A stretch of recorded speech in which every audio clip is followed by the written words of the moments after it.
Assalamu alaikum dear students. Today's topic is phenylketonuria. This is a genetic disorder.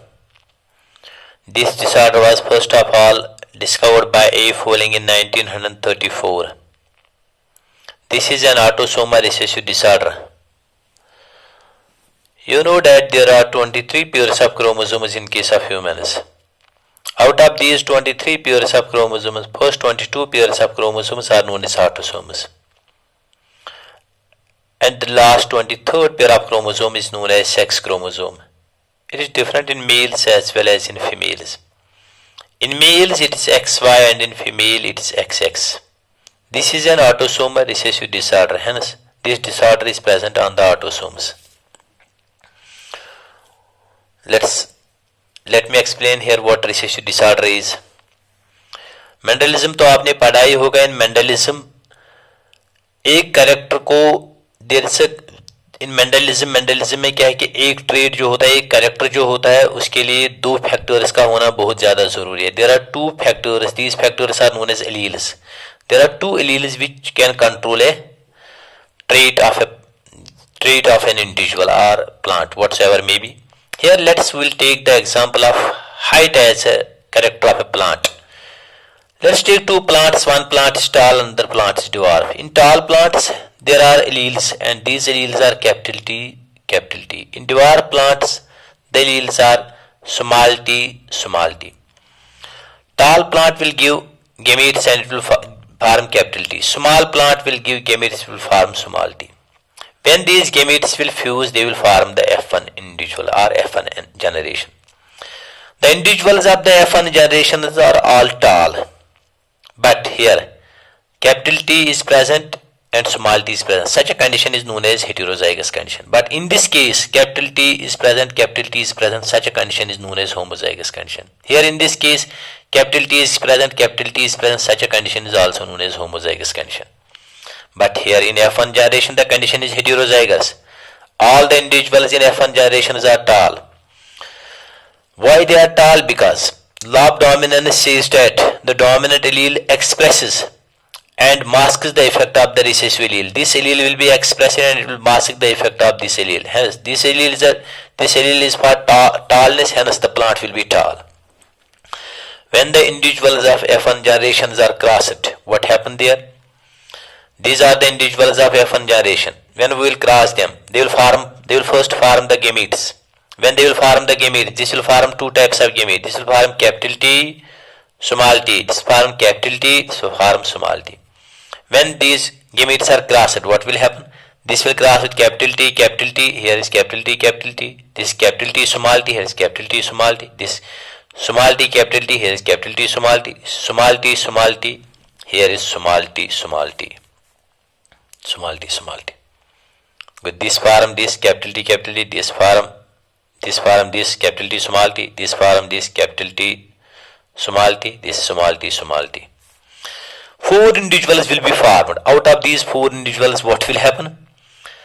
The three individuals will be tall and one individual will be dwarf.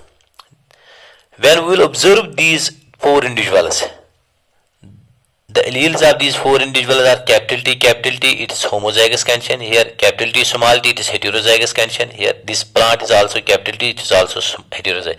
One is homozygous, it's tall. Two are heterozygous, they are also tall. Why they are also tall? Because of the law of the dominance, which I have already explained in F1 generation.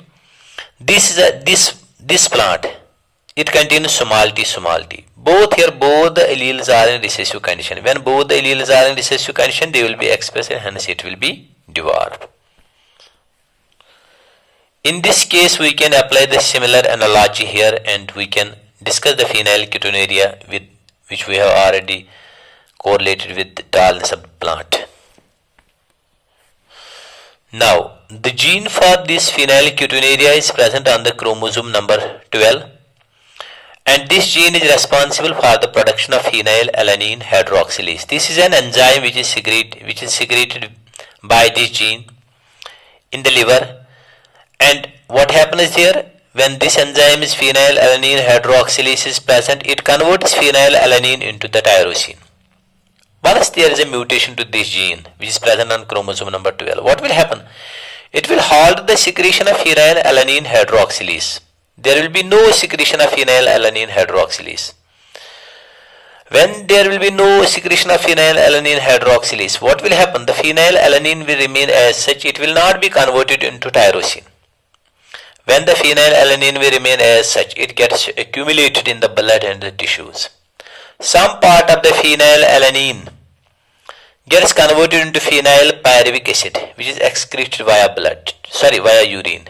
Hence, this phenylpyruvic acid is excreted via urine.